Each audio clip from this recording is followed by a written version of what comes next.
એક ગામમાં વીર નામનો 10 વર્ષનો છોકરો રહેતો હતો. તે ખૂબ જ હોશિયાર હતો, પરંતુ એક ખામી હતી. તે કોઈ પણ કામ નિયમિત રીતે કરતો જ ન હતો. થોડું વાંચે અને પછી રમવા ભાગી જાય.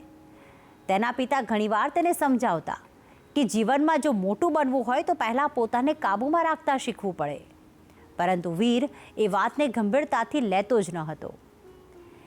એક દિવસ ગામમાં એક વિદ્વાન સંત આવ્યા. ગામના લોકો પોતાના બાળકોને તેમની પાસે આશીર્વાદ માટે લઈ ગયા. વીરના પિતાએ પણ તેને ત્યાં લઈ ગયા. સંતે વીરને જોઈને કહ્યું કે બેટા, જો તારે જીવનમાં સફળ થવું હોય ને તો એક નાનો નિયમ પાળવો પડશે. વીરે ઉત્સાહથી પૂછ્યું, કયો નિયમ? ત્યારે સંતે એક નાનો દીવો પ્રગટાવ્યો અને કહ્યું કે આ દીવો આજે રાત્રે તારા રૂમમાં રાખજે, પરંતુ યાદ રાખજે, જ્યાં સુધી દીવો બળતો હોય ત્યાં સુધી તારે પથારી પરથી ઉઠવાનું નથી, બોલવાનું નથી અને ધ્યાન ભંગ થવા દેવાનું નથી.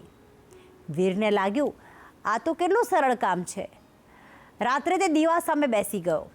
થોડા સમય પછી બહારથી મિત્રોના રમવાના અવાજ આવવા લાગ્યા. પછી મચ્છરો પણ કરડવા લાગ્યા અને થોડીવાર પછી તેને પાણી પીવાની પણ ઈચ્છા થઈ. મન વારંવાર કહેવા લાગ્યું કે ઉઠી જા, પરંતુ તેને સંતની વાત યાદ આવી. તે પોતાના મન સાથે લડતો રહ્યો. આખી રાત તેણે નિયમ તોડ્યો જ નહીં. સવારે સંત આવ્યા અને સ્મિત સાથે બોલ્યા કે બેટા, ગઈકાલે તું દીવાને નહીં પોતાના મનને જીત્યો છે. અને પછી સંતે સમજાવ્યું, જે વ્યક્તિ પોતાના મનને નિયંત્રિત કરવાનું શીખી જાય છે તેને દુનિયામાં કોઈ જ મુશ્કેલી હરાવી શકતી નથી. સંકલ્પ અને સેલ્ફ ડિસિપ્લિન માણસને સામાન્યમાંથી અસાધારણ બનાવી શકે છે.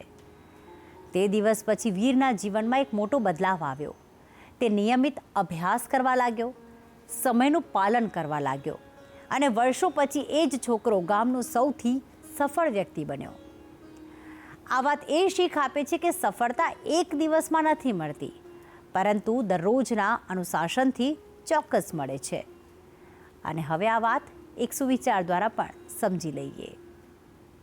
આજનો સુવિચાર: પોતાના મન પર જીત મેળવનાર વ્યક્તિ જીવનની દરેક લડાઈ જીતી શકે છે.